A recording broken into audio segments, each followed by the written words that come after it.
17th, Barron County Board of Supervisors.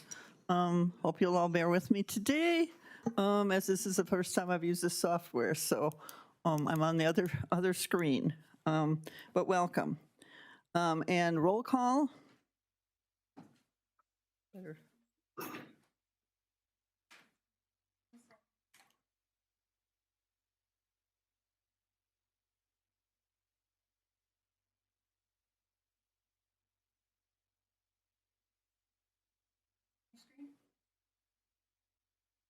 Present.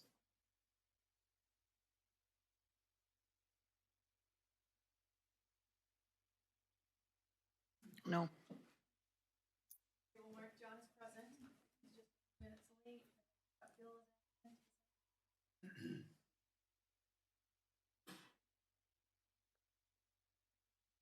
All right, so we currently have 28 present and Supervisor Stradel is absent.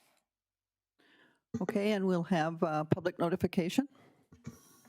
Wendy Coleman, my executive assistant, has complied with Wisconsin open meeting requirements. Meeting agendas have been posted on the electronic meeting notice boards located on the first and second floor of the Government Center and the first floor of the Justice Center. A hard copy of the meeting agenda is available in the county clerk's office. She's verified the proper posting of this meeting.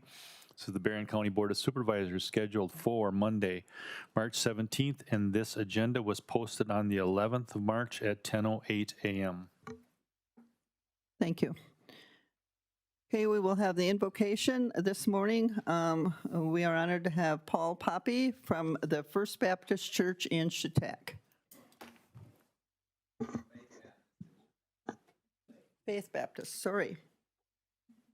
I'd like to just read from Proverbs 2 and then pray today. Proverbs 2 says, "My son, you receive my words and treasure up my commandments, making your ear attentive to wisdom and inclining your heart to understanding. Yes, if you call out for insight and raise your voice for understanding, if you seek it like silver and search for it as for hidden treasures, then you will understand the fear of the Lord and the knowledge of God. For the Lord is wisdom, from his mouth is knowledge and understanding. He stores up sound wisdom for the upright. He is a shield to those who walk in integrity, guarding the paths of justice and watching over the way. Then you will understand righteousness, justice, every good path. For wisdom will come into your heart and knowledge will be. Discretion will watch over you, understanding will guard you, delivering you from the way of evil, from the man of perverted speech. Take the paths of uprightness, walk in the ways of darkness. To rejoice in doing evil and delight in the person. Men whose paths are crooked, who are devious. Father, we pray today for wisdom and discretion. We thank you, Lord, today for work and responsibility and the burden that they have taken, representing 45 plus citizens. We ask, Lord, with the budgetary talk over today, with the moral decisions that impact the lives of citizens, would give them understanding. There be a spirit of graciousness. This work moves forward, that we understand, know that all the responsibility, any area of leadership comes from you. Thank you for your goodness. Amen. I pledge allegiance to the flag of the United States of America and to the republic for which it stands, one nation, under God, indivisible, with liberty and justice for all.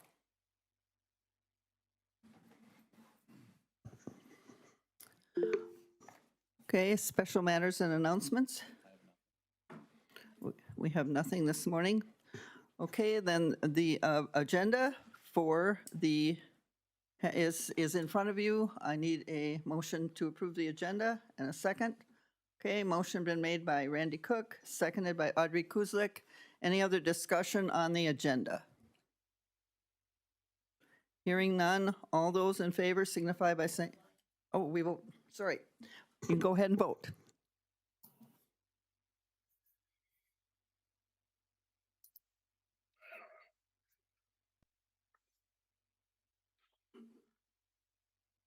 I'm not sure I know how to vote here, Lance. You want to Should- give me a thumbs up for this one? It should pop up right on your screen, Lily, but if it's not, we can do the thumbs up thing. Okay. Oh, Patty's got, Mine oh, isn't pop. It won't let me log in either. It says there's something wrong with the host. You'll have to go into settings and change it to remote from local. And then Okay. you would have that option.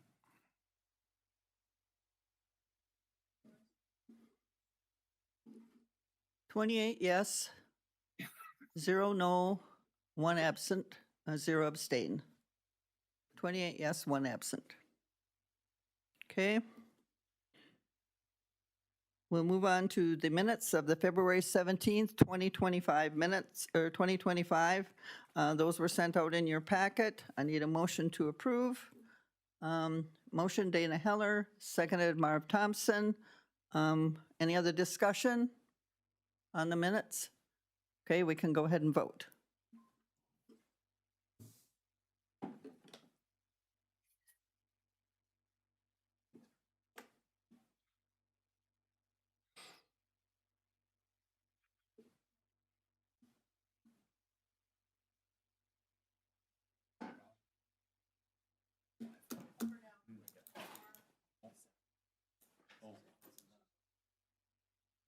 Oh.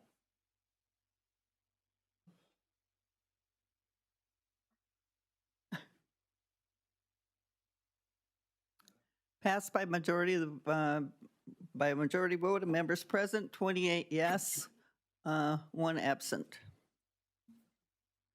Carried. Okay, I have 3 public comment. So, Excuse will me, go ahead. Carolyn. Carolyn, this is Pete. Could you have somebody that's up near where the speakers are, make sure that microphone's on? I had a real tough time hearing the prayer, and by the way, Louis was acting with his phone. I don't think he was hearing it real well either. I don't know if the microphone was not on, but just a request. Thank you. okay, thank you. We took care of that. Kathy took care of that for us. Okay, the first one, request I have for public comment is Paul Poppy. You could step to the microphone and state your name and address. You have 3 minutes. All right, my name is Paul Poppy. I live at 1146 Dallas Street in Chautauqua. And my comments today are in regard to our county law enforcement. I appreciate very much both our county and the city law enforcement that we have in Barron County. They carry a great burden of responsibility for each and every one of us. And looking back just 2 years ago to the loss of the officers that we had in Cameron and Chautauqua, that's something that we carry with us to this day. I do want to share just 3 concerns on the county level that I have with law enforcement today. The first concern that I have, as many of you know, the housing placement of pedophiles north of Barron in December. The concerns that I have about this are, first, pastoral. We have a family that does live in that area. I know that the county does have responsibility from the state of Wisconsin with the housing placement, but the proximity to a lot of children really concerned me as a pastor. There are, I think, roughly 12 to 14 children, minors that are pretty close to that house. Also, these are men that had a very high likelihood to reoffend. And then a third point is that the house is owned by a Barron County deputy. Taking in $3,500 a month from the state of Wisconsin. And parents were told that this is not a conflict of interest. Most of us in Barron County do see this as a conflict of interest, that a Barron County deputy, somebody that's supposed to be watching out for this type of person in our county, is housing at the rate of $3,500 a month to pedophiles north of Barron. The second concern that I have is budgetary. So our county sheriff's department is looking for budgetary increases and more ways to spend money at a time when most Americans are having to tighten their belt. The February Consumer Index showed that American spending is down dramatically. And at this time, so in our county government, state government, and federal government, we're going to have to learn to start tightening the belt and to stop looking at spending money any chance that we get or looking at new ways to spend money. The people that are paying those tax dollars are tightening their budgets, and I would just encourage you as representatives of the public money that the times of spending money like it's going out of style really need to come to an end. Thirdly, the frequent attempts by the Sheriff's Department to replace our city police departments also, I would really appreciate if that would come to an end. It is not creating a good relationship between our county law enforcement and our city law enforcement. I've had conversations with local city law enforcement that do not appreciate the undermining that happens when our sheriff comes into a town very quickly to create a budget for the replacement of our city law enforcement. I know there might be times when budgetarily that is necessary, but not as the first decision. We would like to see, as the citizens of Barron County, a working together between county and city. So thank you very much for your work. Thank you. The second one I have is Dennis Rochelle.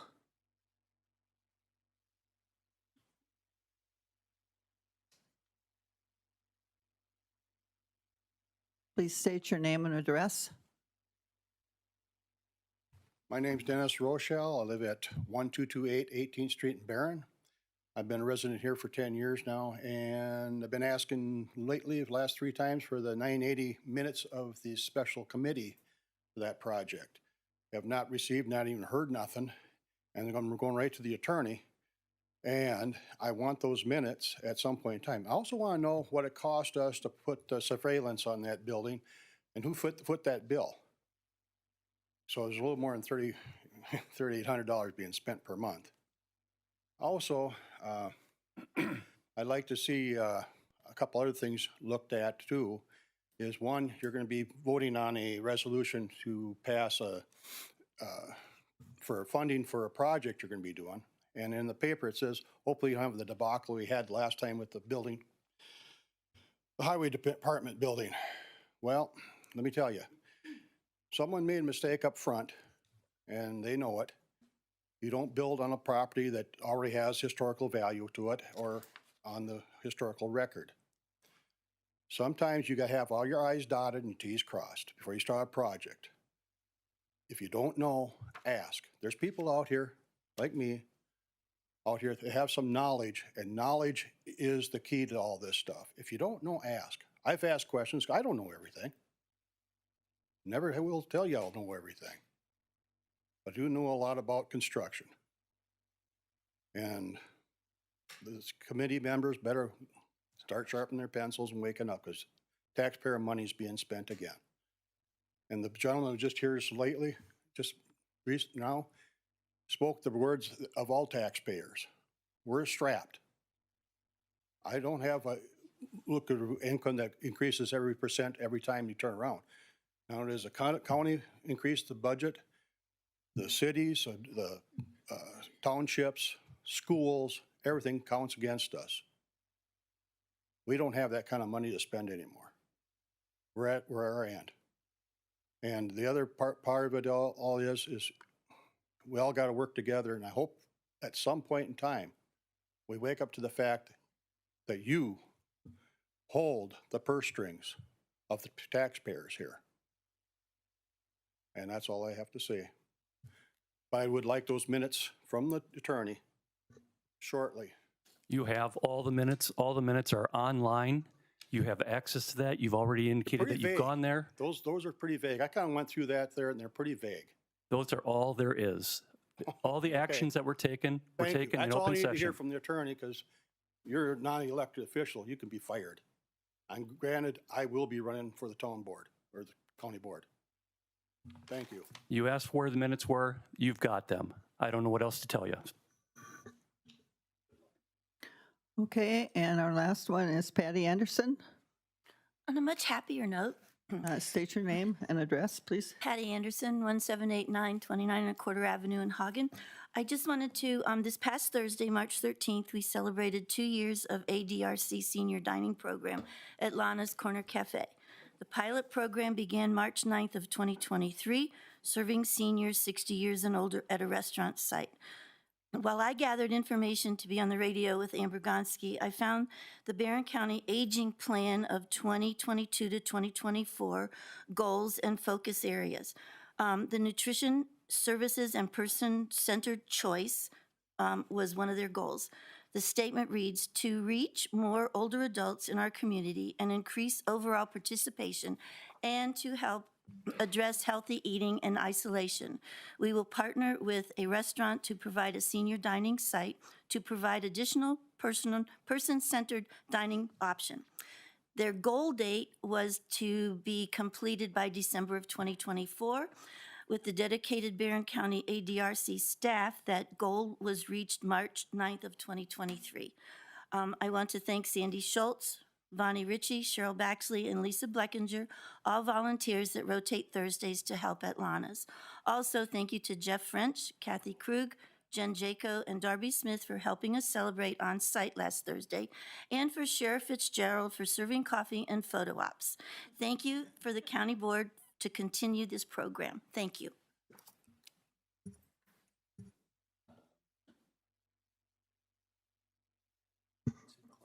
Thank you. Hang on just a minute. Close, you think?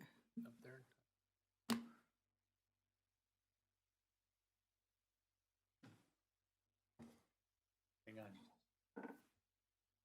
I lost my screen.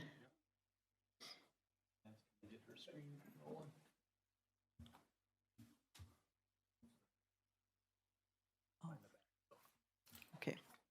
Thank you. Thank you, Patty. All righty, we'll move on to the next agenda item number, the resolution authorizing the issuance of not to exceed $5,300,000 general obligation corporate purpose bonds, Series 2025A. I'm looking for a motion. Motion by Carol Moen, second by Bernal Hanson. Okay, any discussion? Randy? Yes, thank you, Madam Chairman. I passed out a amortization schedule. Everyone should have it. Right now, we need a roof that's at two roofs, excuse me, at $150,000 each, and $50,000 to put some IT into the Sallyport. We have over $400,000 in our ARPA money that is sitting there. We have other ways to get that, and unfortunately, our finance director is not here, but maybe Jeff can speak to this as well. It makes no sense to me to borrow $350,000 when you have the money in hand. Now, I know that there is some kind of deal being worked with the highway department, so that money goes to the highway department for roads and culverts. Well, we have a campus that needs roofs, and there are other funds that can help make up for the highway department for the culverts and things that we have not yet talked about as a board, but I know it's going to be mentioned at some point in time down the road. But if you take a look at this amortization schedule, at $350,000 over 20 years at the 4.66, which was put in the prospectus for us, it's going to cost us $188,707 in interest. And you've heard the people talk today, taxpayers. Here's an opportunity for us to save money, not to borrow. And so I'm going to move to amend the resolution not to exceed $4,950,000. And how this would work at a later date, if this passes, our administrator, he can speak to this, we would write a resolution taking that $350,000 out of ARPA or fund balance. I mean, I'd leave that to Jeff and to Jody. But I mean, nobody in this room would go borrow $50,000 to buy a new car if you had $100,000 in the bank. Nobody. And we shouldn't spend our taxpayers' money any differently in this situation than we would spend our own. If not, we're not doing them a favor. Anyway, that's my my amendment to the resolution. Hopefully there's a second. Give me 1 second. I'm going to have you read that for me so it's correct in the minutes. Go ahead, Randy. Okay, Jess, I'm simply amending it not to exceed $4,950,000. It's pretty simple. Madam Chairman, am I able to speak? We don't have a second yet. Just wait a minute. All right. Does that one need majority or does that one need three? No, you got, it just needs a second. Somebody's got to say it. Okay. Hold on 1 second. No, canceled.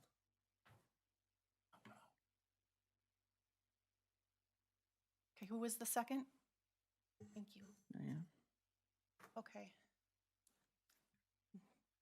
Now you should see who wants to talk on your end. Okay, we have a motion by Randy Cook and a second by Diane Vaughn to amend the motion to $4,950,000 instead of $5,300,000. So, Audrey? I see in the proposal from Jeff that, is it a requirement to have an equal dollar amount, that it has to be 5.3, or it has to be 4.9, or it has to be 5? No. So it's just a courtesy rounding that you were looking at? It was a package put to, yes, correct. It was a package put together to get to a round number, but there's no requirement. You know, it could be any number, please, but please don't do cents. Thank you. Bun? This amortization schedule, did you figure in, whoever created this, that the 350,000 that we now have is making more interest than we are paying on the loan? Right, and I don't know, but I don't know how long that's going to last, because as soon as you spend that 415, it's gone, and you're going to spend it, you're not going to keep it for 20 years. So I just took a straight amortization off the 4.66 prospectus that we were given for this loan. But that interest was not figured, the incoming interest. No. Okay, just checking.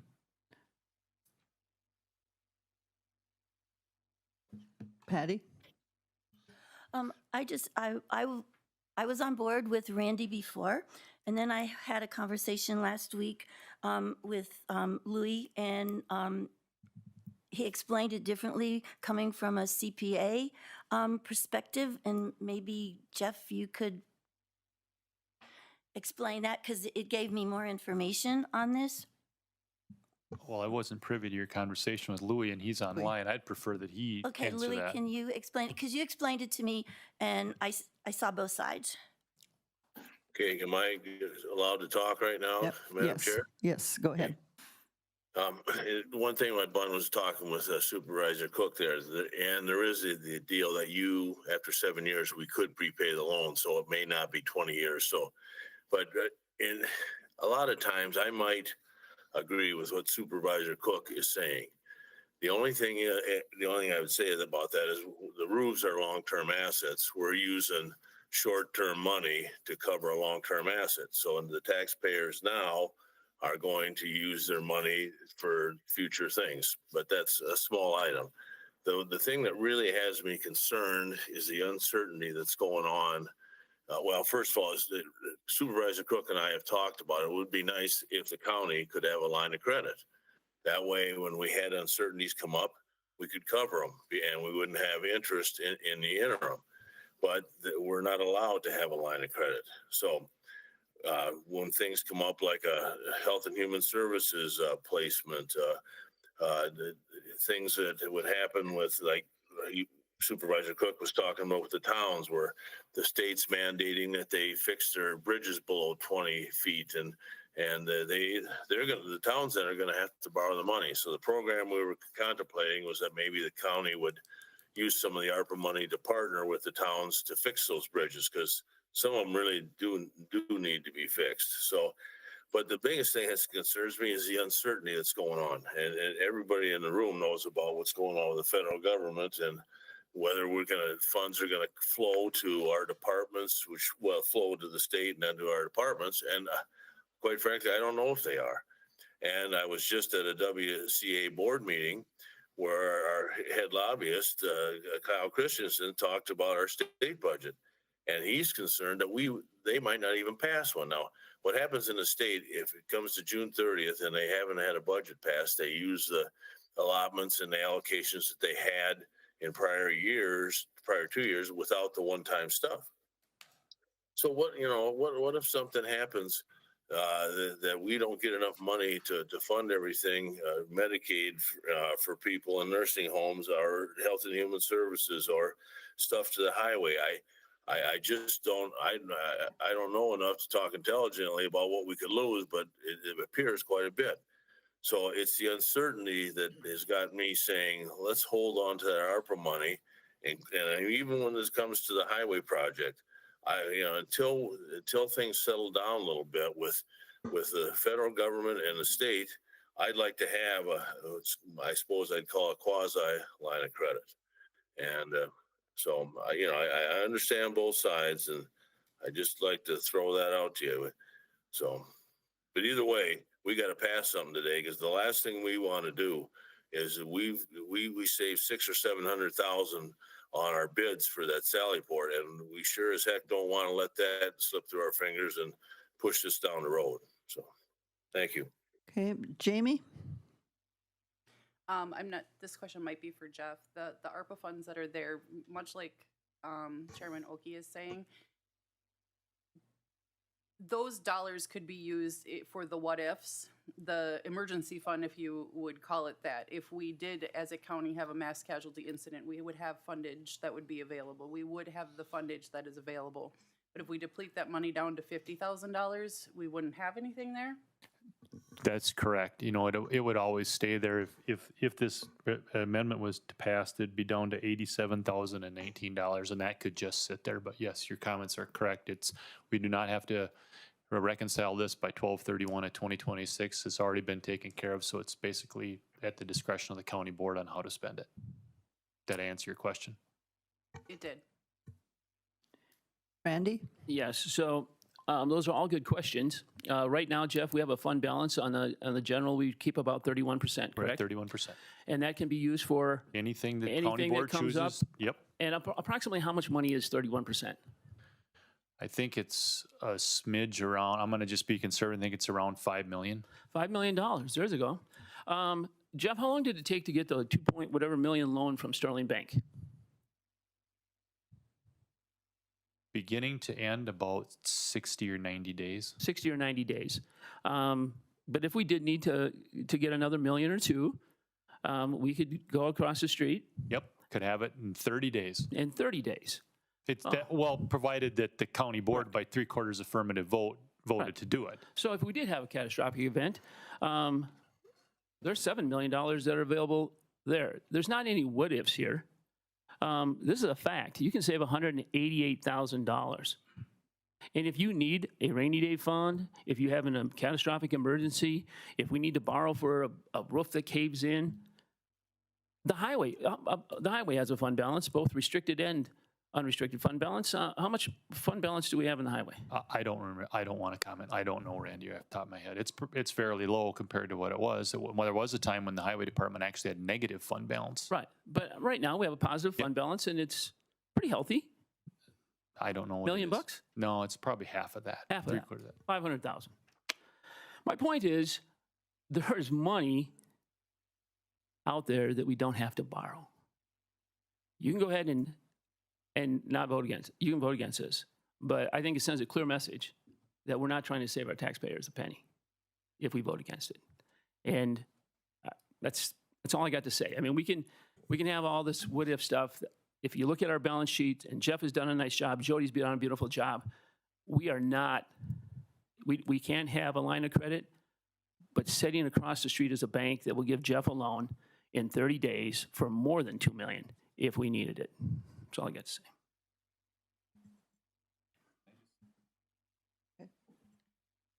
This is a vote of the county board, and the WCA Monthly Magazine had a very good article just a few months ago about debt.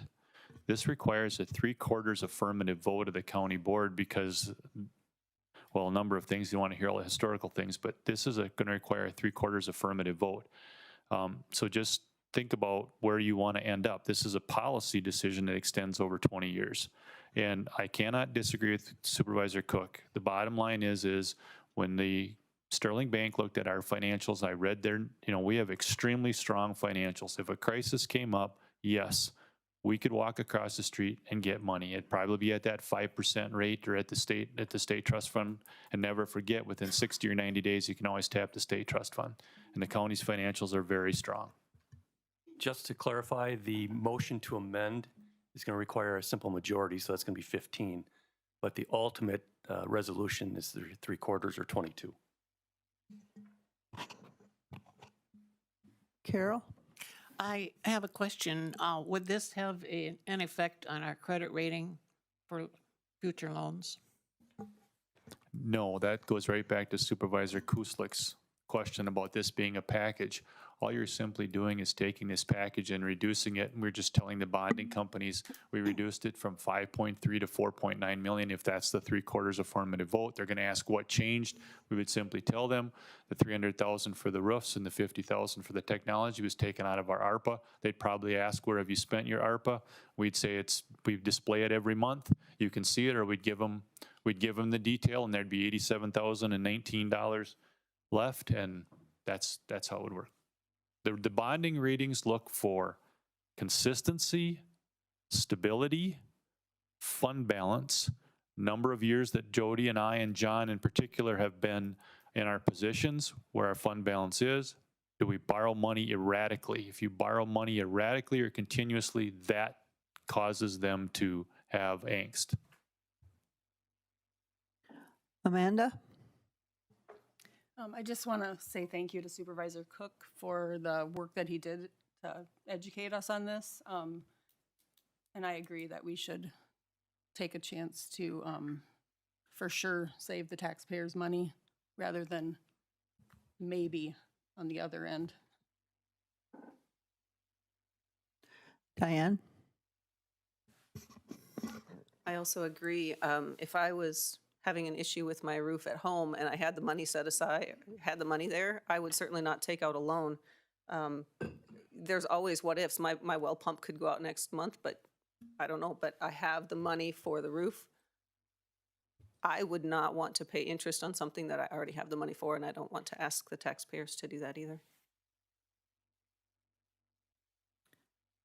Any other discussion?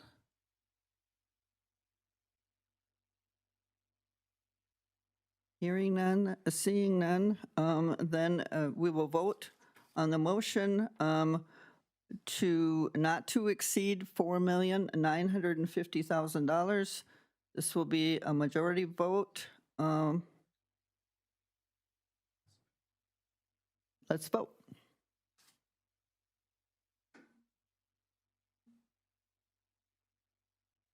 Can the amendment be changed to the 4.95 million?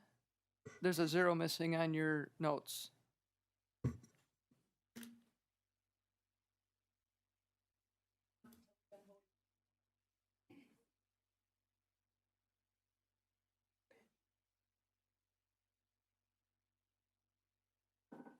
We're voting on the amendment.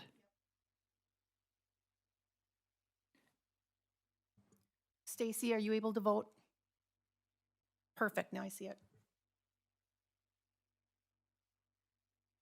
Okay, the amendment passed by a majority vote of members present, 16 yes, 11 no, 1 abstain. Okay, so now we're back to the main motion as amended. So instead of being the $5,300,000, the motion will be $4,950,000.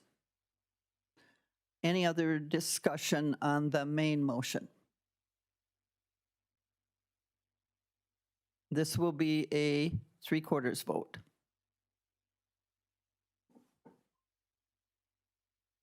Yes, we will go with the $4,950,000. No, we will not. So are we ready to vote? Ready? Let's vote.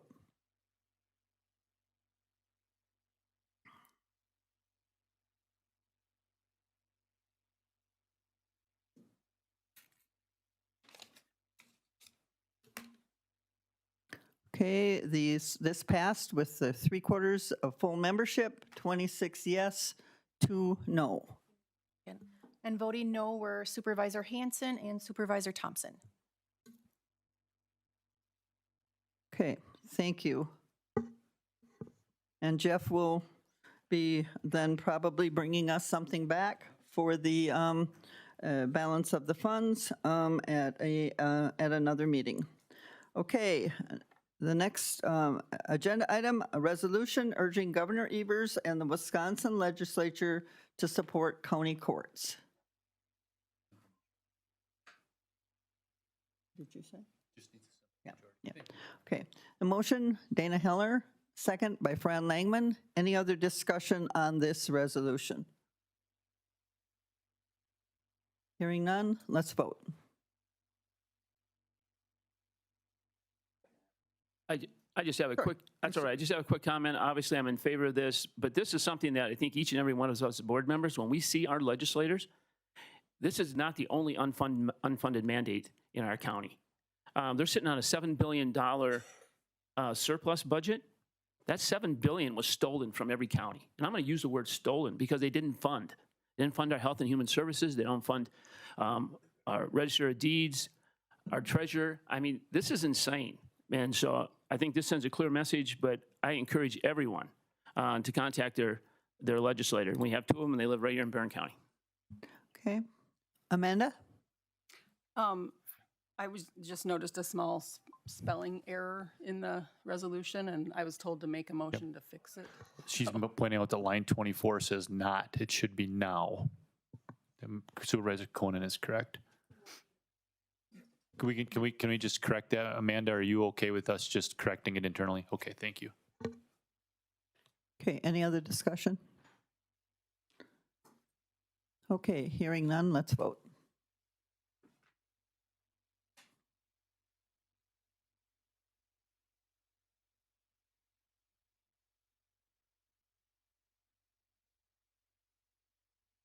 Okay, the motion passed by majority vote of members present, 28 yes, 1 absent. Thank you. Okay, moving on to agenda item number 10, our Wisconsin Counties Association presentation. We would like to welcome today Mark O'Connell, who is the president and CEO of Wisconsin Counties. So welcome. Thank you, Madam Chair, members of the body, constitutional officers, Administrator French, all our friends back where I was sitting. Thank you for inviting us here today. I'm here with my colleague, Michelle Thompson, who is our public relations and electronic web social media expert as well.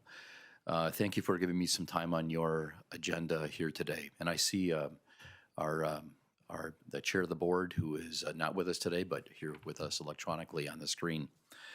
I'd like to spend a little bit of time with you today talking about the association's legislative agenda and the item you just took action on related to the courts.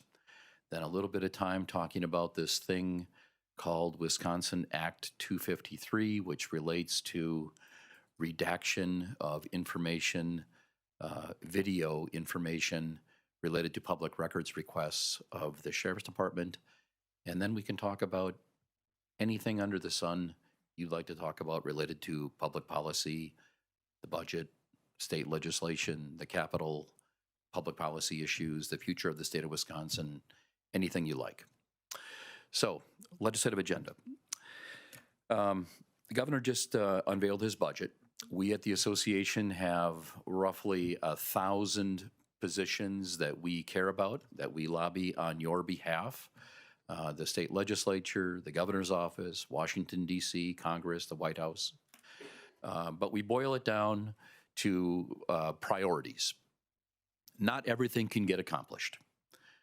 Depending upon the political landscape, some things are more possible than others.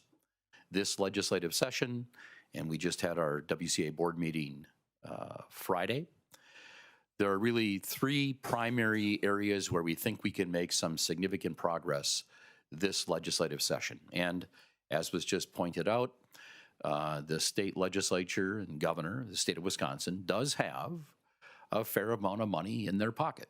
They've got, roughly speaking, a little north of $4 billion of coins in their pocket. Is all of it available for expenditure? Well, some of it is ongoing money. Much of it is one-time money. The governor in the state budget would like to spend a fair amount of money on K-12 and university education funding. The legislature would like to spend a fair amount of money on tax cuts.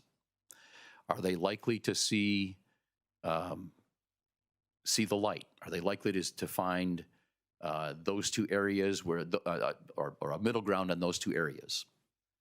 At this point in time, that would appear unlikely. Might they see middle ground down the road as we get closer to June 30th, the day on which we should pass a state budget? Maybe, although it's hard to see at this point in time how we will see both houses of the legislature actually being able to pass a budget, much less the governor's office and the legislature coming together to pass a budget. Nonetheless, legislature would like to see money on tax cuts. Governor's office would like to see primarily expenditures in the education arena, K-12 and higher education. Where does that leave us in local government? And I say local government because we in local government are, generally speaking, holding hands with our city and town friends. I mean, we care about county government most assuredly, but we will be successful in county government when our city and town friends are also successful.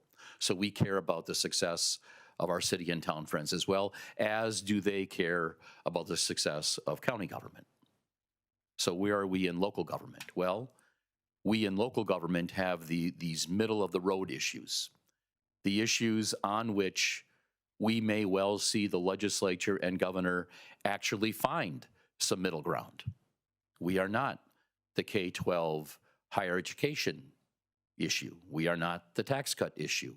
We are the issues that are not the romantic issues you see on the front page of the newspapers, or the issues that are going to be the lead story on television or radio or on social media. We are the issues that actually make society work. So what are those issues where we think we might be able to make progress and on which the legislature and governor might actually be able to agree? Well, you just mentioned one of them, and that is the court system. Currently, we have a circuit court system, or as we might describe it, a state court system. A state court system which is primarily county funded. We are roughly 80% county funded of a state court system. We are looking for more of a shared relationship. We value our state court system, to be certain. We help operate that state court system. We support that state court system. We want that state court system in all of our counties. We just want a little closer, more tightly handheld relationship with the state when it comes to funding. Maybe more along the lines of a 50-50 relationship. So what would it take to have a 50-50 relationship when it comes to funding our state court system?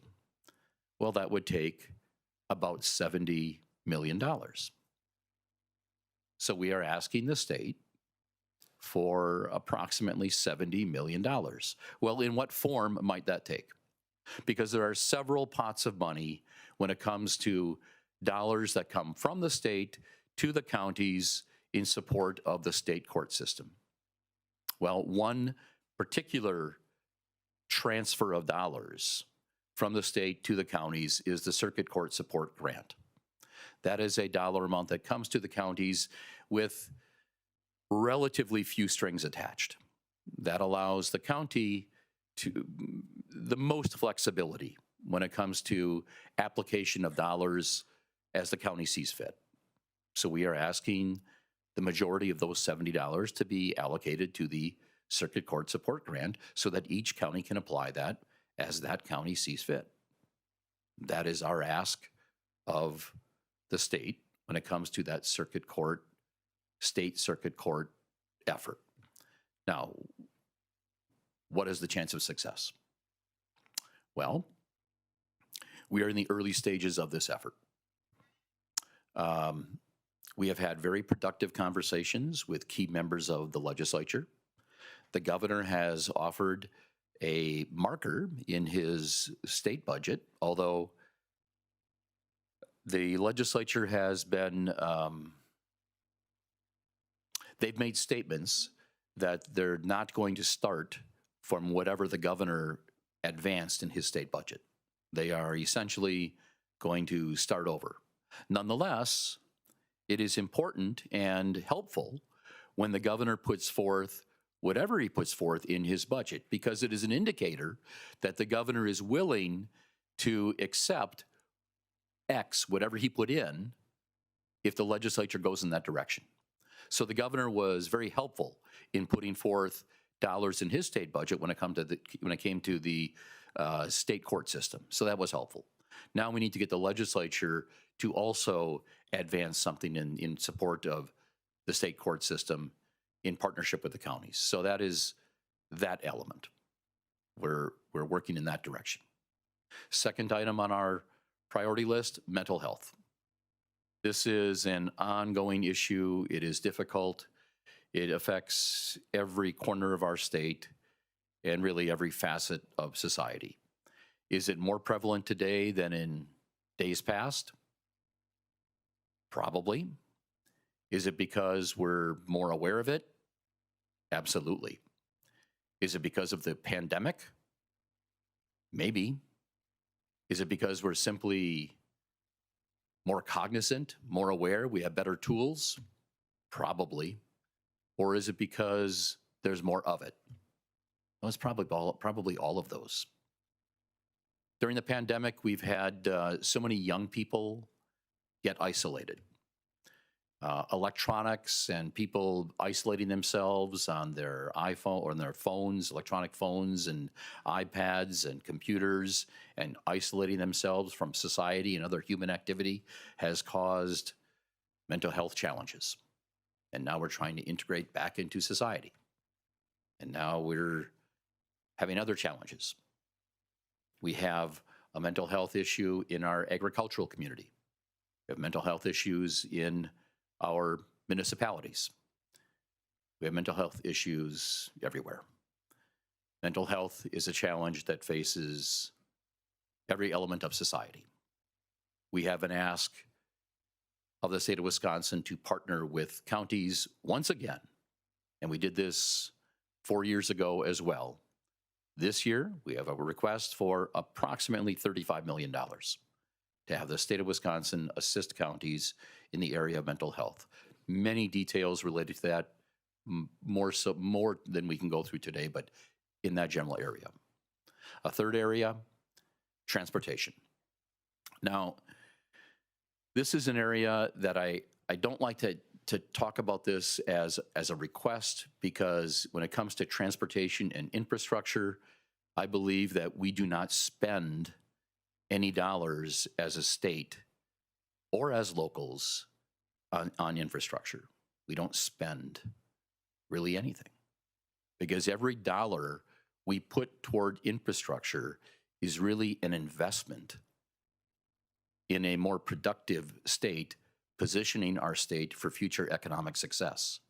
It's an investment that brings back more dollars in the future. So it's not really an expenditure, it's an investment. Now, you could say that about a whole host of things, but infrastructure is one of the most obvious. It may be the most obvious expenditure or investment that local government and state government makes to the taxpayers of this state, among all other things that government actually does.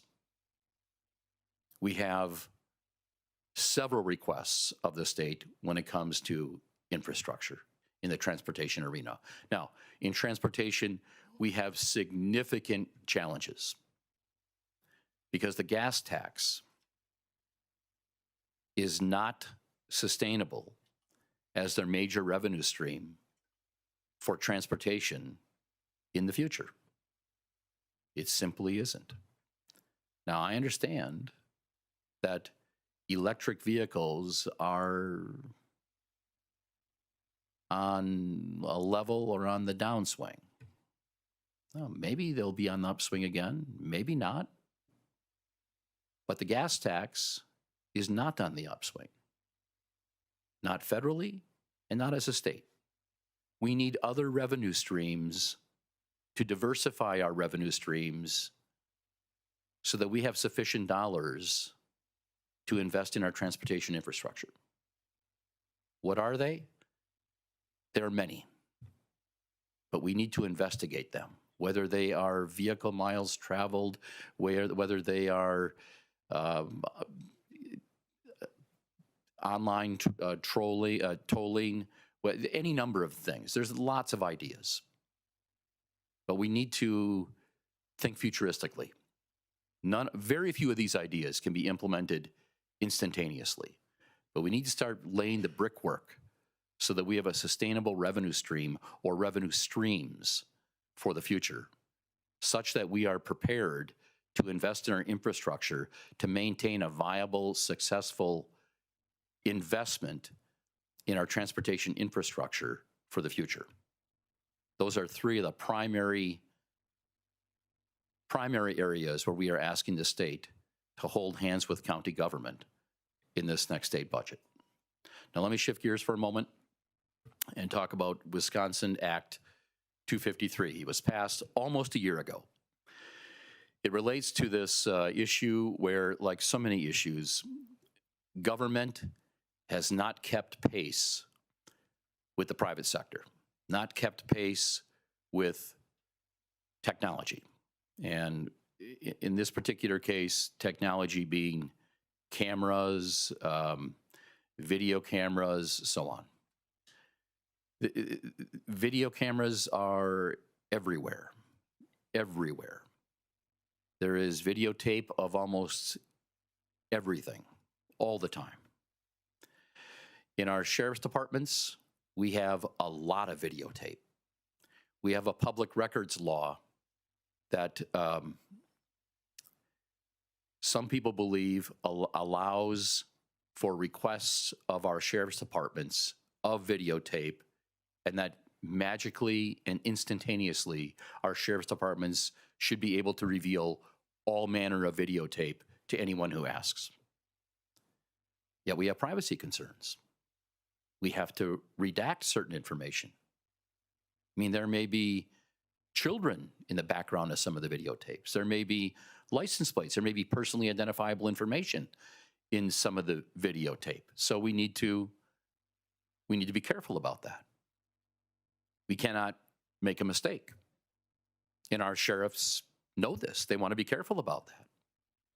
They need to protect not only the targeted individuals or the people that are the subjects of the video, but also the unintended individuals who might be in the video.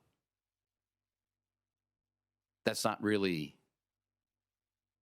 often thought of by the requesters, but we need to care about that. So the question is, well, how do we deal with that? Act 253 attempted to deal with that. So Act 253 put forth legislation. It was signed by the governor, so it's actual law, that allows for our law enforcement agencies to redact information with certain, and provide information to requesters with certain exceptions. If you are the requester, you are in the video, you can be provided. If you are the representative of the attorney, you have to provide it. If you are not going to get financial gain, you have to provide it to that individual if you're not going to get financial gain from it. We as law enforcement agencies, we can charge for that information. But there are some problems with the law. And that's something that we are working on as well. And what are the problems with the law? Well, the problems with the law are some undefined elements of what is financial gain. I mean, a person can ask for information from our law enforcement agencies and get it if they are not going to engage in financial gain from the use of the information. Well, what is financial gain? It's not clearly defined. The courts have not clearly defined it. That is a question that needs clarification. We need to do some work on that issue. That needs more legislative work. Also, we need clarification on what we can charge for as law enforcement agencies. Do we simply charge for after we've done all the work on running through the tape to determine what needs to be redacted, and then we reproduce the tape? Do we charge for simply the reproduction? Or do we charge for all the time it took to walk through the tape and then reproduce it? Well, common sense would tell you, well, we went through a lot of work to walk through that tape, not just reproducing it. I mean, it took me hours and hours to look through the tape and then 10 minutes to reproduce it. Well, some people have the view that you should only charge for the 10 minutes. Others have said, well, wait a minute, most of the work was in the 20 hours to look through it. I should be able to charge for the 20 hours plus the 10 minutes. Well, there have been some court cases that have looked at this issue, but it needs clarification. So the question before local governments is, does this law need some more work? The answer is yes, it needs more work. So we are working on that. So that it's not over yet. We have more work. This is an issue where government needs to catch up to technology, to society. And there's a whole host of areas where government needs to catch up. So just a couple of quick updates on those items. Let me just finish with this, and then we'll open it up to questions and we can talk about anything you'd like to talk about. This budget is just starting. Joint Finance is, the Joint Committee on Finance of the legislature has not yet started to meet officially. We are in constant contact with members of the Joint Committee on Finance. I am optimistic that we will make headway on our legislative priorities. Will we get everything we desire? Certainly not. Will we make headway? I'm very optimistic. Will there be a budget that the governor, the Senate, and the Assembly can all agree on? Well, unlike the federal government, Wisconsin government does not shut down if we don't have a budget. We took care of this years ago in Wisconsin. If we don't have a budget, we simply go with the budget we already have. We just continue on. Now, will we have a budget by June 30th to start the next fiscal year, which starts in our state July 1? That's a big question mark. I don't know about that. We may well go far beyond July 1 without a budget for the next 2 fiscal years. Now, we might get it, but I would not be surprised if we go beyond June 30th without a budget. This may be one of those times where we have, where we're working late into the summer. Now, I've been doing this a long time. Years and years ago, I worked for Governor Tommy Thompson, way before the Capitol was air conditioned. And that was a good thing because that really got legislators working hard late in the summer when there was no air conditioning. We got things done real quick when it got real hot. Now there's air conditioning, people stay long time. So we'll see what happens late this summer. So let me stop there and open it up to anything you'd like to talk about. Carol? You've requested to speak? Okay. Jim? Yeah, I would like to get the WCA's stance on what do you call it now? Donald Trump is trying to, or President Trump is trying to get rid of the education system out of the federal government and bring it into the states. And I was wondering what your stance would be on that. WCA's stance on the president's getting rid of the Department of Education? Okay. It's an interesting question. Well, let me put it this way. I think we can all agree that counties know best on everything. Can we all agree on that? Okay, that's number one. I think on several things that are occurring at the federal level, I'm not sure that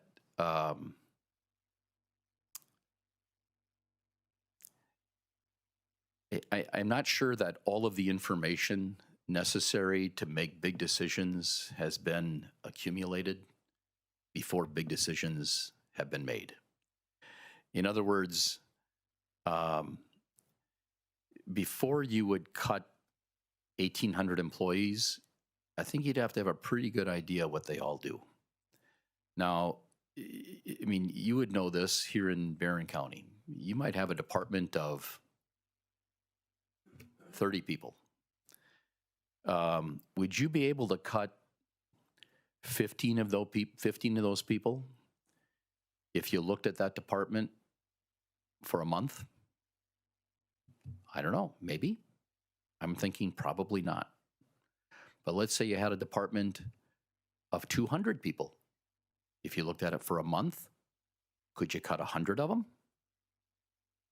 That would seem, I'd be very surprised if you could do that. So I'm very surprised that you can do that at the federal level. Now, I'm not saying the decision is wrong. I'm saying it seems rather quick. And I'm not sure what information was accumulated to make that decision so rapidly. Maybe it is a good decision. Not sure about that. I don't know that I would have enough information with a small group of people. The Doge group is a relatively small group of people. That seems like you'd have to have some pretty brilliant people to gather that much information that quickly. I mean, whole consulting firms take longer than that to cut people. So it seems rather, they must be pretty brilliant, in my opinion. Now, I'm not saying they're wrong, just saying it seems rather quick. Supervisor McReady? Back to talking about the redacted information, Act 253. That, Chris, has been an issue for us because we do have, it's not just people who legitimately need the videos, it's people who want to make themselves YouTube famous and so on. What I'm sure not just our county, but multiple counties and municipalities are probably facing is the funding that would go along with that of supporting those programs. Because you're very accurate in saying 20 hours seems excessive to redact, though I appreciate the work. I'm not saying that. I'm simply saying the law, the way that I read it, was the lowest paid person who is capable of doing the work is the ones doing the work. Well, much like cutting people out of an organization when you don't necessarily know what they do, because I do a lot of things where I work, and a lot of those aren't on a piece of paper or what I do. So it's higher paid people that are doing it, though they're the ones that are doing it, and they're the ones who have to do other jobs. So what I'm saying is it's within that act from the WCA's standpoint of taking into consideration that these departments are also having to pull those resources from things that are potentially more important to all of the people within that community. Yeah, there's, I mean, you can charge for the lowest paid person that could do the work. That's what you can charge for, regardless of who does it. So you might have a higher capable person or higher paid person doing it, but you can only charge for the lowest paid person that could do the work. But we are drawing from people, and I think part of the challenge here, and part of your earlier part of your question, we may have people that are have ill intentions, flooding our law enforcement agencies with requests, taking them off of legitimate law enforcement activities. For what purpose? You do not need to state a purpose in your public records request. You simply need to follow the requirements of a public records request. So if we are dedicating law enforcement resources to many public records requests on redaction of video, for every action, for all the actions we are taking in that action, that means law enforcement is not doing other law enforcement work. And that is a service to our citizens that we are not able to perform. And that is a problem. That is a challenge. And I'm not sure that that is what the citizens of any county or municipality desires. So that's a challenge that we have to, somehow we have to deal with that. And I'm not sure, I mean, it's a balancing test. There are those, and I've talked with them in Madison for years. There are those that take the position that the public's right to know trumps all other activities, all else, that is paramount to anything else, which I respect that opinion, but I would challenge it when you say if that trumps all else, then that would mean that you might have a small law enforcement agency of 3 people that if that's all they're doing, then that means they're doing no other law enforcement work in a small municipality.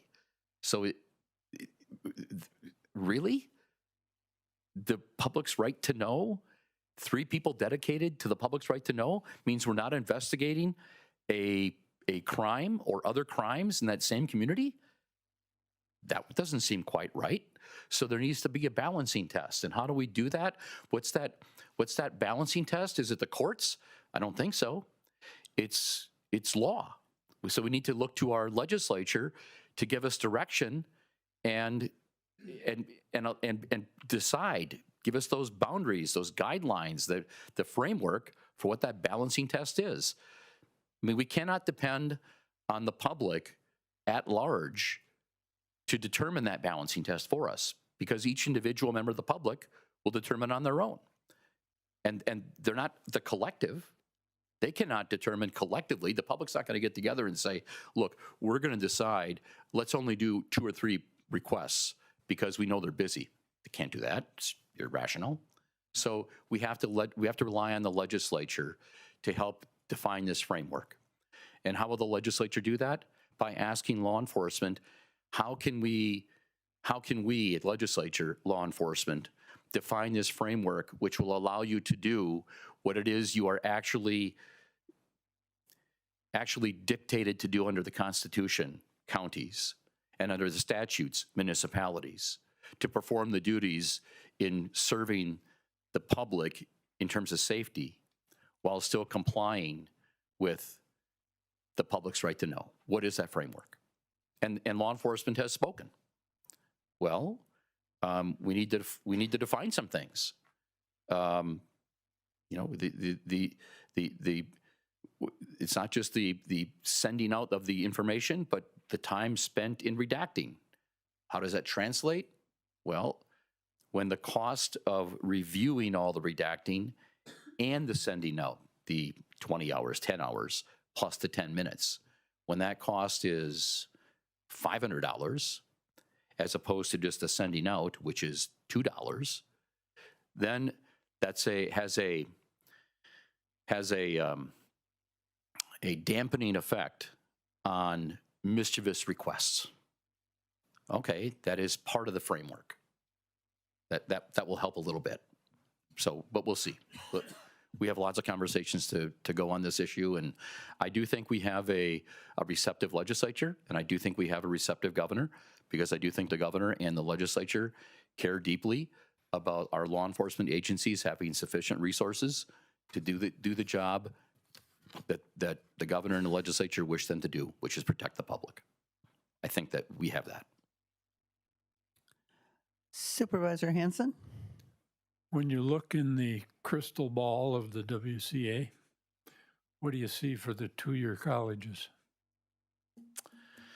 Well, that's a good question. I've talked with President Jay Rothman many times on this issue. We've had several two-year colleges close. We have a few still open. President Rothman would indicate, if he were here, he would probably indicate that it all depends on the census. I think here in Barron County, do we have a pretty good census at Indian Head? I think. I'm not sure what the numbers are right now. But I think as long as we have a good census, I don't think we'll have an issue. But if census drops, then I think we're going to have another conversation. So I'm not sure about that. So I think in 2 years' time, if we still have a good census, I don't think we have anything to worry about. But if we have a census drop, then I think we're going to have more conversation. It's a sad thing. I mean, the issue, of course, is that if we want a more successful state, in other words, more people making more money, engaged in more commerce, if that's what we want, then we need to understand that there's a direct correlation between per capita income and education level of the population. Every study that's looked at the issue will tell us that. The higher the education level of your population, the higher the per capita income. So what does that tell us? It tells us that we want a lot more education of our young people. That's what it tells us. Well, how do you get it? You get it by having education opportunities for our young people. So what would that tell us? That would tell us that we need our young people to have educational opportunities. So if we want more people making more money, engaged in more commerce, higher per capita income, with a higher education level of our population, it makes no sense to close an institution of higher education. Instead, it would make more sense to prop it up, to make sure the doors are open. So, I mean, it depends if we are thinking short term. How do I take care of my budget right now today? What am I thinking about in my 1 year or 2 year short term thinking? Or what am I thinking about 5, 10, 20, 50 years into the future? Where is my horizon? What is my thinking? I think that's the question. And in my opinion, and many of you have heard me say this 1,000 times, if we are in the arena of public policy, if that's why we are here, if we are in this arena, we have a duty, an obligation, a responsibility to engage in behavior which will assist generations we will never meet and help people we will never see. That's why we're here. Not just to balance this year's budget, not just to take care of what is here right now before us today, but to help the future, to leave this place better than when we came in, and to position this county, our communities, and our state for a better future. That's why we're here. That's why. Supervisor Olson? We've had a couple of members of the public earlier talk about placement of high-risk sex offenders in the community. Is there anything happening at the state, any discussion of addressing some of the concerns in that area? Yeah, these are the 980 placements. There are no good answers on the 980 placements. I'll have to get back to you on that. I'm not sure if there is, I'm not aware of any current legislation introduced. There might be something contemplated, but I don't recall offhand if we have anything in the works right now. I'd have to check with one of my colleagues, Supervisor Olson. I don't know offhand. Any other discussion or questions from the board? Hearing none. Jeff, do you have any comments? Thank you, Mark. If not, let me just end with this, Madam Chair. Oh, just a minute. Patty? Are you looking forward to coming back in June? I am so looking forward to coming back in June. Absolutely. And we are so psyched. Pardon me? We are so psyched. Okay, that's great. And Lana is going to make kolaches for you. Excellent. Since I'm a quarter Bohemian, that's great. So, Madam Chair, let me just end with this, and I'm sorry our board chair, Mr. Oki, is not here, but let me just say this. I'm the top staff person at the association, but I have 20 colleagues. It is truly an honor to serve you. We don't take it lightly. On behalf of all of my 20 colleagues, we love to serve county government, and it's really a privilege. We work every day on your behalf in the legislature, in the governor's office, in Washington, D.C. If there is ever anything you'd like to talk about, an idea you have, an issue you'd like to address, call us at any time. We're always available, day, night, weekend, holiday. Call us anytime. We are your staff people in Madison, and we're here to help you with anything you can dream up. So we thank you for the opportunity to be your staff. So And thank I you. want to thank you on the behalf of Barron County. We know all the work that's getting done, and I'm sure we don't know all of the work that's being done, but we appreciate everything you're doing for us and all the time you're spending. Thank you for taking the time out of your day to speak with us. Thank you. Thank you.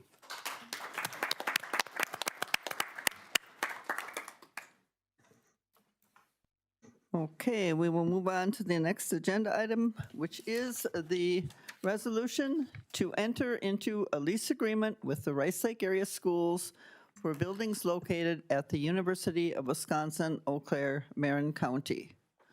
So I will entertain a motion and a second to bring that on the floor.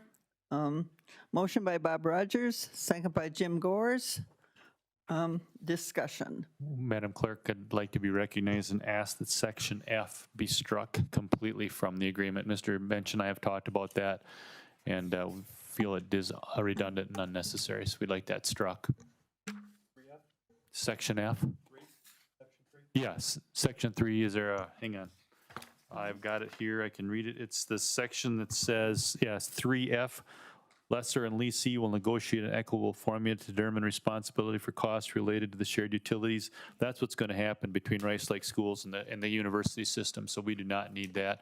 Also, Madam Chair, Brandy Drost is here to speak to this if there's any questions, but this has been ongoing for more than a year. We need to get this approved today. It's actually, I looked through some records, I think it's 4 or 5 years that we've been working on getting something set up. To scuttle this now would be catastrophic. Okay, Diane? Supervisor Vaughn? I have a question and then a concern. Page 22, 3A1. So is that saying that when it says work mutually, will that obligate the county to help pay for future things? No. No, okay. And then my concern is on page 24D, the governing law and venue, that last sentence where the parties agree that, well, they're waiving the right to a jury trial. And I have a concern with that because as supervisors, we took an oath to defend the Constitution, to support it. And the Constitution's Amendment 7 says, in suits of common law, the right to trial by jury shall be preserved. So I believe that if we approve this as is, we are violating our oath of office by violating Amendment 7. So I would like to make a motion to strike that last sentence on 24D.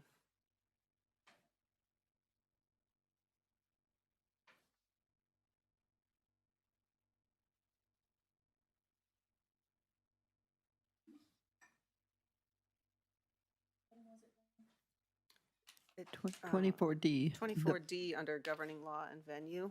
The parties further agree that any legal action relating to this agreement shall be tried to a court rather than a jury, and both parties agree to take all action necessary to waive any rights to have such action tried to a jury.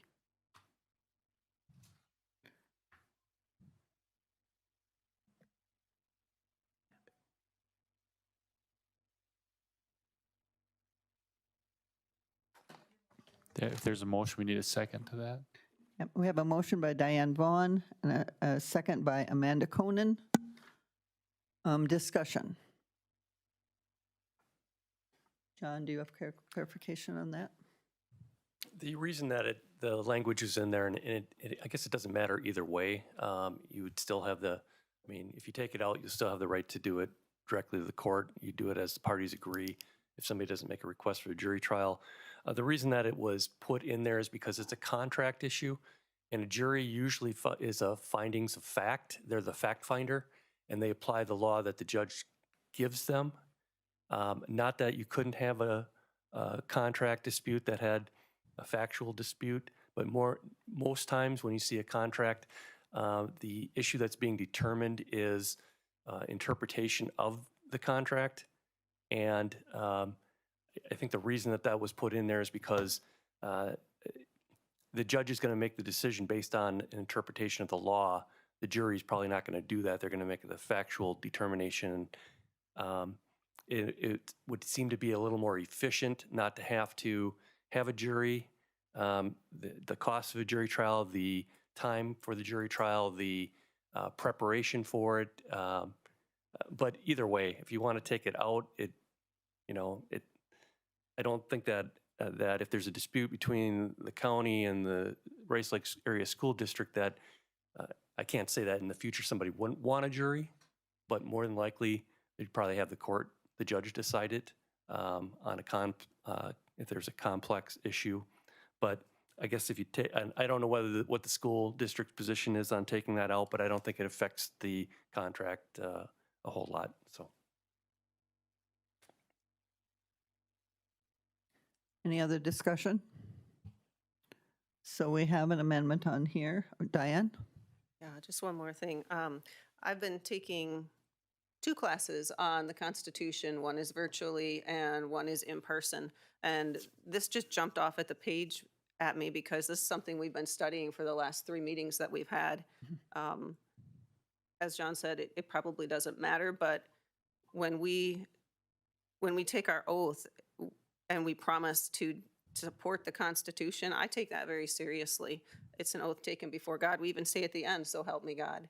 And so when I stand before God, I have to say that I did this job to the best of my abilities, and my job is to support the Constitution.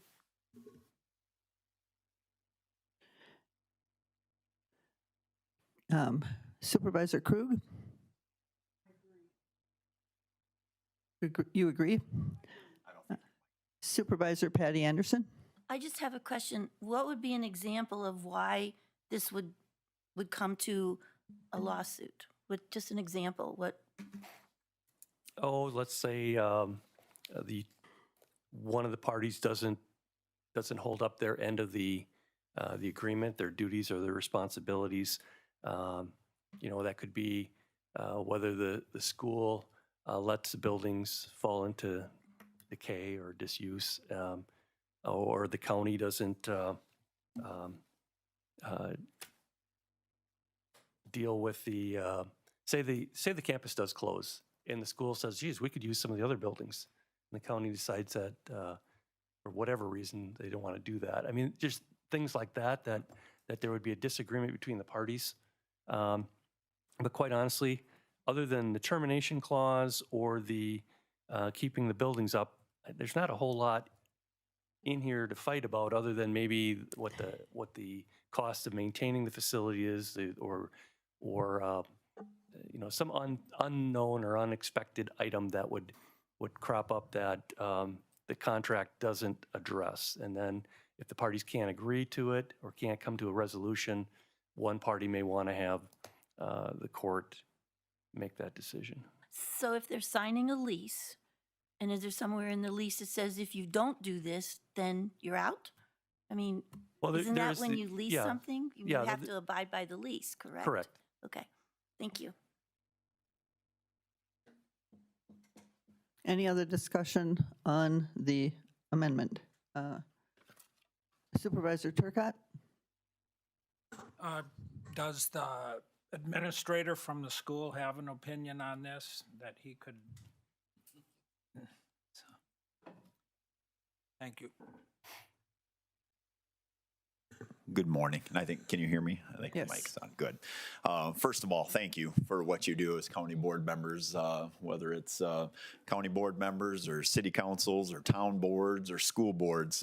We need good people to serve. So thank you for doing what you do. No, we wouldn't have an opinion either way. To remove that would be fine from our standpoint. That would be just fine.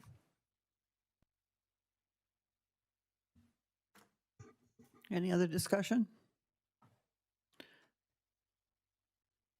Supervisor Kuzlik? So by removing this, there still is an opportunity for a judge to make the decision, or that's being removed as well? No, that certainly the court. So whether it went to in front of the judge alone, or whether one side requested a jury trial, whether it's a jury triable issue, I'd have to take a look at that, but it would still be resolved by the court one way or the other. Thank you. Any other discussion? Hearing none, let's vote. Let's vote. A yes, you want this verbiage removed. A no, you want it to remain as is.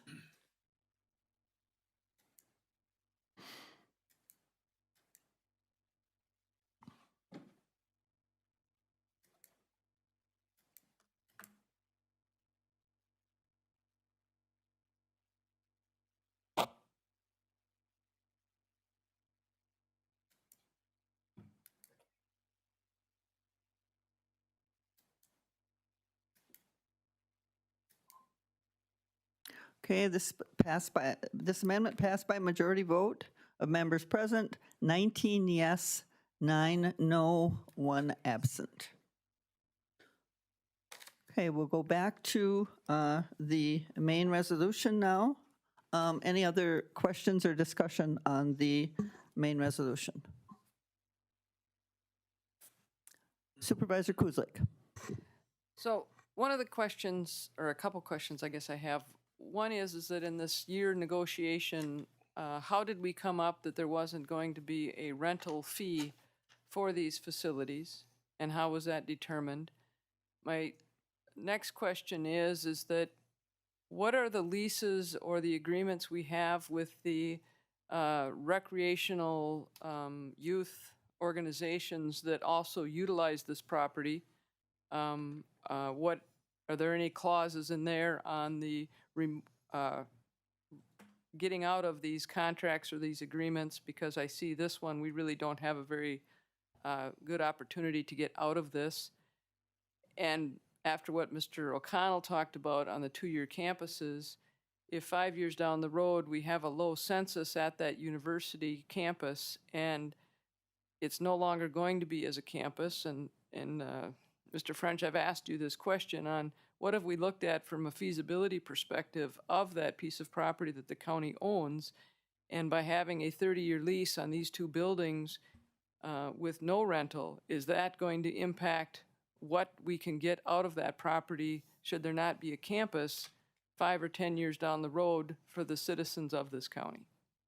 First, we have a 75-year lease with the regents, so that answers your first question on the campus. As long as they continue to provide support for this, we have to make the buildings in good working order. Regarding your second question with agreements with youth, I have no agreements with youth. If the youth are if some youth organization is using those buildings, that would be a question for Abby. On your first question on rental fees, that was the first thing discussed, and that was a deal breaker from the school district. If we're going to start charging rent, this is done. We're not moving forward. Same way on the roofs.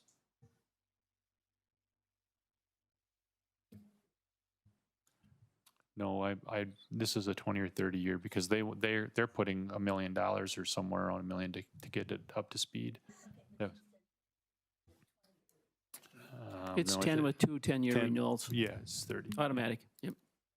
I think that the part of the discussion was, there's been an effort over the last probably 4 or 5 years to try to find opportunities for daycare, childcare, and near where some of the manufacturing is in Rice Lake. And they was looking at Ann Street School. They were looking at a number of different areas to do that. You'll probably remember the discussions that we had on Ann Street School and converting that into childcare facility. So Rice Lake Area School District indicated that they would put in a significant amount of money to remodel that building to make it usable for and meet the codes for childcare.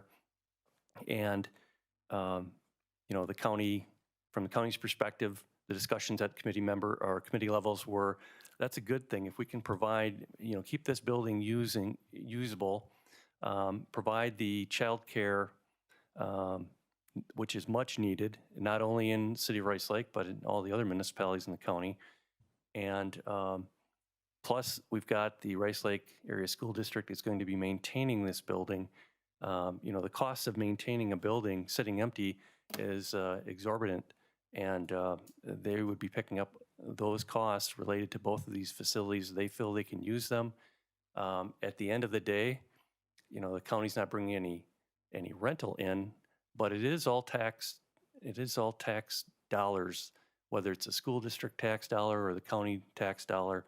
And if we can find a use for some buildings that would benefit the county as a whole, that was the driving force behind saying, we're not going to charge a rent for this. And the county and the school district had a long-standing relationship with Ann Street School, and it was under the very same scenario. They kept the Ann Street School up, and they didn't pay the rent, but they kept the building up. And so the maintaining the building is in lieu of the rent. So I guess that's the best way to put it, for the benefit of the county as a whole. So I think too, it's important, we need to rehearse how we ended up getting here. Approximately 5 or 6 years ago, we sat down with Chancellor Schmidt, and he held a meeting with all of the businesses in Northwest Wisconsin and said, look, the fact of our campus is if we don't keep the census up, it's going to close. We need real buy-in from you businesses to send people here and make this work. They did nothing. Then we got with Jay Rothman being in charge, and he started closing, which he's now closed 6 of 13 campuses. So when we started talking about this at least 3 years ago, that was one of the first meetings. Actually, then after that, there was a meeting with businesses and asking each one of the big businesses in Rice Lake to put in a minimum of $50,000 or $100,000 to get a daycare up and started. And our EDC director, Mr. Armstrong, was there and said, the only way this is going to work, you need employees. You need to get invested in a daycare. We then had a presentation from Quick Trip. Hundreds of thousands, nearly I think it's $180,000 a year that they're putting in so that they have daycare for their employees. Again, it went nowhere. Then the Rothman thing jumps at us. And then the discussion began with Abby saying, look, we're going to vacate the student center because the kids can eat at Northwoods Tech. So that's quickly where we get to today. Again, none of these businesses have been really partners in getting us. And I agree with everything Mr. Minch says. We need to move this forward. Insanity is the definition of doing everything again and over with the same result and getting no outcome. And that's what if we vote this down, we're going to be sitting here with the same problems 6 weeks from now. Okay, Randy? Thank you, Madam Chairman. A couple things for Mr. Drost. So, what kind of revenue stream is in a daycare? You're going to make a lot of money on this thing? No, no. And fortunately, our finance manager, Victor Drost, and he used to work for CISA 11. He worked for City of Eau Claire. He's a CPA by trade. Fortunately, when he worked for CISA 11 for 11 years before coming to the district a couple of years ago, he was able to help the Prairie Farm School District start a daycare, as well as the Luck School District start a daycare, and sponsored by the school districts. And yeah, no, they're not going to make money. Should they make money? Should this one make any money? I would be advocating to put that in a fund for building upkeep, things like that. But no, this is not going to be, we're not expecting this. If this breaks even, I will be happy. Let's just put it that way. If this breaks even, I'll be happy. Okay. The next question is, in this remodel, obviously a student center needs a kitchen. It has to have freezers and coolers, and in the event that the campus someday closes and some other facility comes in, I don't know, maybe Phoenix wants to go to bricks and mortar, I have no idea, but let's say they do, they're going to need a student center. Are we going to remodel it in such a way that the student center's not going to be able to be a student center? Yeah, no, the kitchen facility will remain basically as is. You know, if it needs a little bit of updating, I mean, would need to serve food. No, I don't see why that would be an issue. All right. And then my last point is that obviously we don't know what's going to happen to the campus. I don't like the trend that we're on. Obviously, they've closed a half a dozen already. We're some pretty low-hanging fruit. In the event that the campus closes, it's going to have to be something else. It's going to have to be put up for sale. I doubt right now we can't find. I mean, we're gonna rent it out for free. That's not a long-range plan for the campus. One of the things I did not see in here is, and I would like to see, and I will make an amendment, is I would like to see us have a 180-day exit clause in the event that the campus, I'm not going to put this part, but a 180-day exit clause, because in the event that the campus closes, we have less flexibility in what we can do with it if we're into a 10-year lease with 2 10-year automatic renewals. And I don't know, John, I don't see it in here, but I would like to add that the Barron County, and I don't know if it's government, but the Barron County government be able to exit this lease with a 180-day notice. Do you have an issue with that? No. Okay. It's fine. The only thing that we haven't discussed as it relates to that would be, you know, if the school does put a significant amount of money into the remodeling, you know, I don't expect them to walk away from what they've put into it. I mean, what we've got in there right now, the other way around, that Correct. if they don't stay for the 10 years under the first lease, that they have to pay us back for the roofs that we put on. You know, so what happens if they put $1 million into this and then in 180 days we tell them, sorry, you know, it would probably be more, what would probably more likely happen was we probably survey off those buildings and retain them on probably what would happen, but that'd have to be decided by this Right. board. But, so I don't know from that standpoint what the school district's position would be. I have no objection to putting in that similar language, that if in the event, you know, I don't care if we prorate that or how we do it, but I do believe that language should be in there. Because again, if it's going to be a campus, it may need those facilities. They may need a gymnasium. They may need a student center. But right now, from a taxpayer standpoint, we have not protected our taxpayers. In fact, we've created a liability by not having a clause similar to if they pull out for our people. And I would recommend that 180 days with that type of language, if that's sufficient with the school district. John, does the force majeure cover that? You've done a good job of really nailing down. I mean, it says work slowdowns, labor disturbances, sabotage, judicial restraint. I mean, if for example, Rothman would close us, would it fall under that, or delay or inability to procure? I mean, your force majeure clause is very specific. It would seem it would fall under that, then, that if that would happen, then neither one of us is liable for doing any damage for doing anything wrong. Well, again, I'm not an attorney, but it does not, here's the, if I leave something subjective, that's a attorney's playground. In fact, they'd love that. Where if we do, like we did, and I don't know the paragraph, if we did put 180 days, maybe it needs to be longer. But again, we would determine when that 180 days is, and we have a good working relationship. I mean, obviously, as soon as the campus closes, we wouldn't do that. But at least if we were in negotiations and someone was interested in buying our campus, or we were interested in doing something, that would give a half a year that we would be able to give that notice. I mean, obviously, we'd be open and transparent with the school if those talks and negotiations started. But I'm going to move that we have a 180-day exit clause that we can enact for any reason.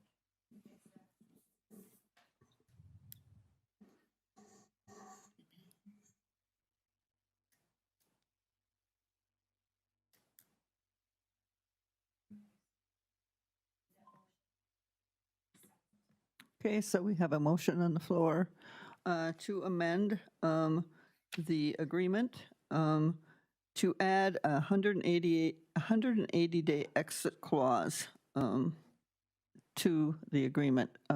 Motion by Supervisor Cook, second by Supervisor Langman. Discussion on that amendment. I think it might be helpful to get the viewpoint from the school district, from Mr. Dross, as far as the 180 days and as far as language related to the capital that they're going to be infusing. Yes, preliminarily, we didn't make a significant outlay yet, but did pay for an architect to do kind of a preliminary a study on it, and we're looking at about $850,000 to get it up and running in terms of making it a functional child care facility. The 180 days I get. It's a little bit of a concern with that. If we put that capital in, say within the next year, and then you come 6 months later and say, hey, you're going to be out in 6 months. I understand that. But I also understand, at this point, that's the risk we may have to take in order to make this happen. And just understand, and I'm somewhat speaking for myself here, when I look at this, when I look at other projects we're involved in, I think you're well aware we're building a new pool facility, also looking at a new community center and Boys and Girls Club. I view that, and I think I can speak on behalf of the district for this. I look at that in terms of, the demographics in northern Wisconsin are out there. We have less kids. 75% of the school districts in the state of Wisconsin have declining enrollment. That's going to continue. The birth rate is just not what it once was. And so I look at it as in all of our communities. This isn't just a Rice Lake thing, and I know Barron is working on a child care facility. Chautauqua has one. I don't think they go all the way down to babies, but I know the school district has one. But with all of these things, we have to invest in our communities. We want to attract people to our communities. Work and talk with Dave Armstrong quite a bit in both of his roles, and in his economic development role, you will hear him say, housing and child care, and for the positions that are there. And so we look at this as an investment in our community. I'm from Barron County, from Rice Lake specifically, and plan to live and die here. And with that, I'm going to do everything I can to make it a better place, as Mr. O'Connell, I think that was his name, Mr. O'Connell, said. We want to make this a better place for future generations, and want to ultimately attract people here. So. Right. Would And your John, board need to change, would your board need to approve these changes? Yeah, I'm glad you mentioned that. So we have a Buildings and Grounds Committee meeting this Thursday evening. So like your Property Committee, our Buildings and Grounds Committee will meet on Thursday evening. And then our full Board of Education will see it next Monday, the 24th. And then I would probably wait till the next board meeting in 2 weeks for them to actually take action on it. So it'll be about 3 weeks from tonight that they would take full action on it. So yes, I'd want them to be, just like you would be here, very transparent, no surprises to any of you as board members. I'd want to do the same thing for them. Right, and similarly, I have no issue with the language, just like we have on the roof with 300,000, if they back out, there is some way to prorate that and to compensate them for their improvements. But again, I just want to make sure that we are honoring our taxpayers and making sure that we're not saddling them with an agreement, in fact, in the event that the campus closes and we are stuck having to survey off parts of the ground. So that's. Do you want to take a vote on your amendment and then, depending on what happens with that, maybe tabling this so that it allows us to craft the language and bring it back next month? Yes. And so then, I mean, Right. and then plus I can get some language crafted into Mr. Dross before Thursday, and then he can take that to his folks, and then we'll have an idea whether we actually have an agreement or not before we take the final action on it. No, I'm more than happy to do that, because I do believe there should be that similar language in terms of compensating them if, in fact, we break the lease. But not having a crystal ball, not knowing the status of that campus for the next 5 years, much less 10, 20, and 30 years, I believe we have to have this type of language in here. Supervisor Turcott.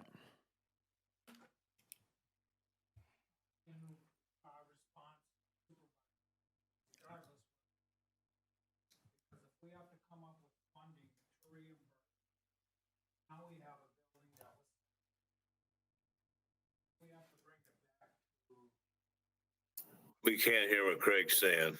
I don't think your mic's on.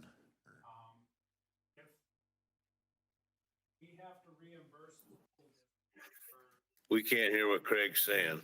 Can you hit the button on the bottom, maybe? Oh, sorry, it got, if we break and we have to reimburse the school district for the money they've invested, we have to come up with that funding. Now we've turned around and we may have to put the building back for a cafeteria, so are we going to lay out more money? So regardless, we're going to be stuck. Can I be recognized, please? That is why I asked the question about the cafeteria, if the cafeteria is going to be taken away. Okay, can But I be again- recognized, please? I'm sorry. Madam Chair. We are not going to reimburse the Rice Lake schools for what they're putting into it. It's the exact opposite. In the first 10 years, if they come back and get out of the student center, they're going to reimburse us $300,000. We're not giving them any money. Never. The only thing we're giving them is the use of our property for free. Well, the discussion is if we break the lease and say you're out in 180 days, do we have to reimburse them or prorate it? That's where the money would come from. And then maybe Mr. Dross could tell us exactly what changes are being made so we know whether that's the changes would have to be, reversed to, I mean, I think it's more to meet code for having children in there than anything else. Exactly. Walls put up, some walls torn down, walls put up, more bathroom facilities. I think you're probably well aware if you've been in that building, there's only bathrooms on the bottom level. You have to go down the stairs or down the elevator to access those. So walls, bathrooms, those types of things. Other running water sinks, for diaper changing stations, things like that. Can I speak? Madam Chair, can I say something? Just a minute. I got a couple in front now. Randy, are you finishing that up? Yeah. So again, too, it just gives us the opportunity to make sure that we have control of the building in the event that the campus closes. If you're negotiating with someone else, I mean, those costs are going to be built into the sale of the property, I would imagine. But we don't, because we don't have a crystal ball, we have to have access to those buildings if we're going to try to, in totality, sell a piece of property. You can't, I mean, for example, if you defaulted on your house, but you lease me the garage for 30 years, you can't sell your house, can you? Because I'm in the garage. That's all, it's the same type of thing. Supervisor Oki, do you have? Yes. Supervisor Cook should have brought this up way before today. This thing's been being negotiated for a long time in good faith. And I believe the school has already shown in the Ann Street School their good faith. We need the Rice Lake School District, and they're willing to fix up those buildings and utilize them to help Barron County. If we have to sell that thing in 2 years or whenever we sell it, they survey them off, and the people that are buying it get that. They don't get the school stuff. We've sold that, or basically sold it already. We've got a long-term lease. I think we had all we're doing is pushing this back. We need that daycare now. The school needs that stuff now. This thing, keep pushing us back is not right. And I think that amendment should, I think the lease that they've negotiated is good, and we should stand with it. Okay, Supervisor Heller. Being a resident of Rice Lake and seeing some of the things that come up frequently in economic development, the two things that are very important are housing and daycare. When we're talking about the potential to close the campus, I see it as having a daycare on site for students at the right age that may need daycare is a huge asset for the school that many others probably don't have. The area that the campus is surrounded by manufacturing. It's the people that are working there, the people that are going to the schools, the people that actually work for Rice Lake school system. They also need daycare. The need for a daycare in Rice Lake, and that location is actually a very good place to be, but more importantly, it's a good thing for Rice Lake to help support the community because they need that daycare. Next, Rice Lake Schools running the daycare is another asset because they have different things that they can run by, and the way they've structured it is different than if it was a freestanding business. And I think that overall, some of the things that we're talking about, the most important thing for us to realize is it's a great unifying thing to have on the campus that's going to help not only keep the campus there, but help the community as a whole. And I think that's going to bring more people to Rice Lake, which also brings more kids to Rice Lake, which hopefully is going to keep the daycare moving in the right direction. Thank you. Supervisor Cook. Okay, my last whack. I'm not against the daycare. I'll vote for the daycare 100 times. I am watching out for what happens in the future so that we have options. Not against the daycare. And Louis, I just got this in my packet. I never saw a lease before. There's already been changes to it. Anyway, that's it.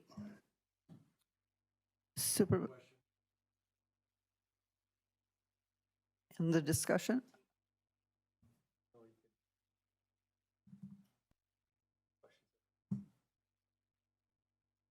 Take the questions that are out.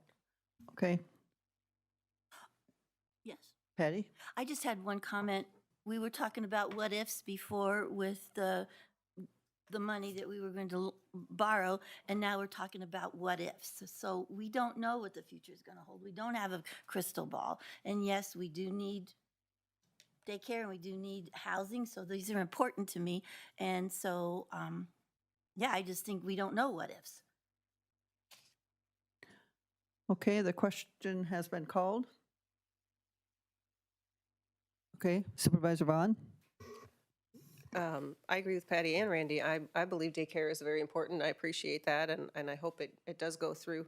But I also do agree that we should have some kind of exit strategy just in case, especially since Mr. Drost is not opposed to that.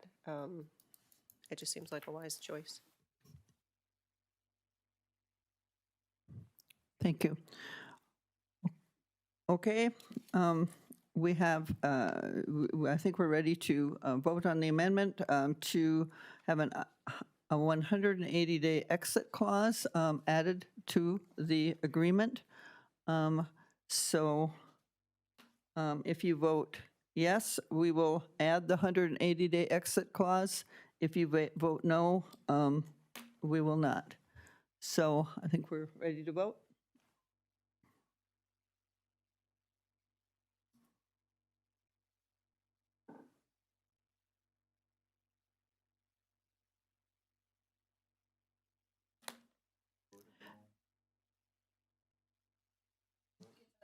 It's already done? Okay. The amendment failed. 11 yes, 17 no, 1 absent. So now we're back to the main resolution to enter into the lease agreement without the 180-day exit clause. Any other discussion on the main resolution?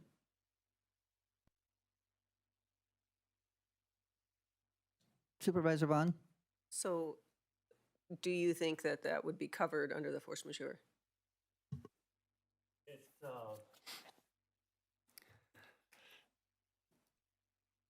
I guess arguably, that may be the issue for the court to decide under the, you know, I mean,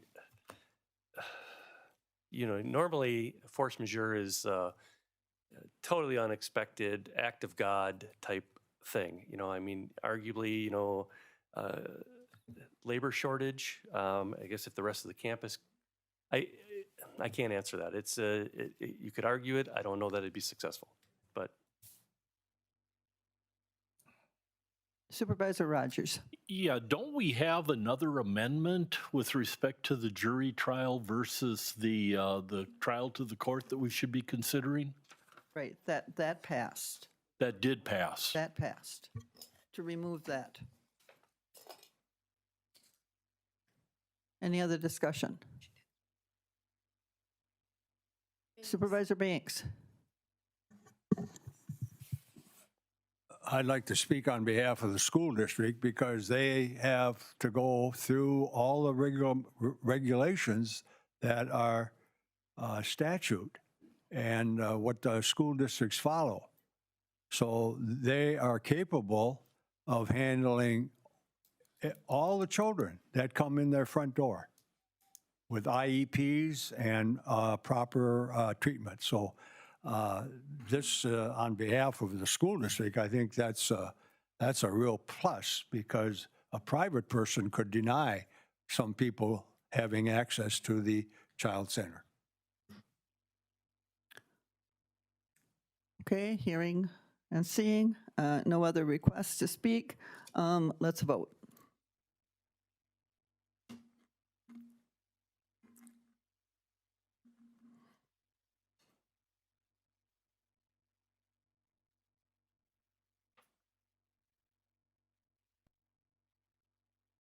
We're waiting on Kathy.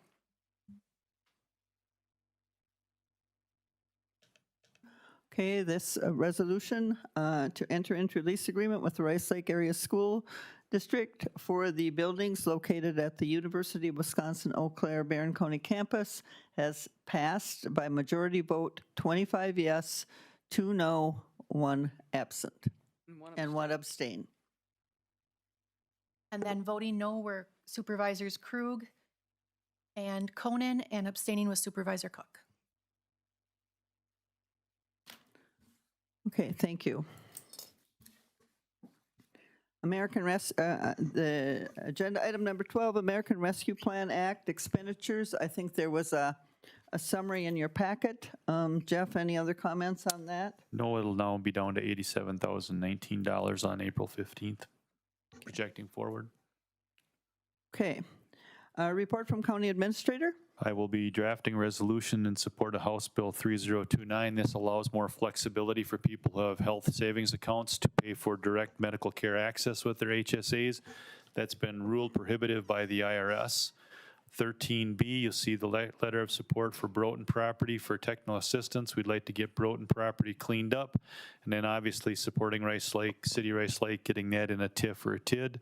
So item number 13C, Supervisor Turcott asked about signage for the bike and ped plan route. It was brought to the Highway Committee, and yes, there's a few dollars left from that study, and that will be worked on by the Highway Department. Item 13D, I've received 2 requests and forwarded these 2 requests to the Wisconsin Counties Association for their breakout sessions. One is on 980s and one is on fund balance.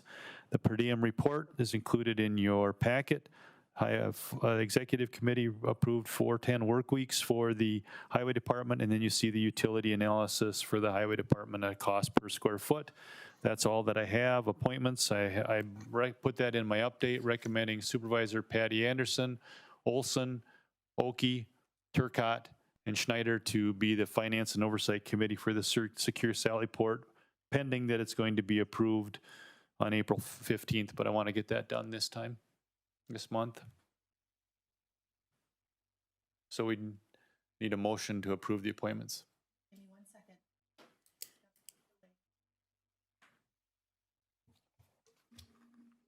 Okay, we have a motion to approve by Supervisor Heller, a second by Supervisor Rogers. Any other discussion on the appointments? Hearing none, let's vote.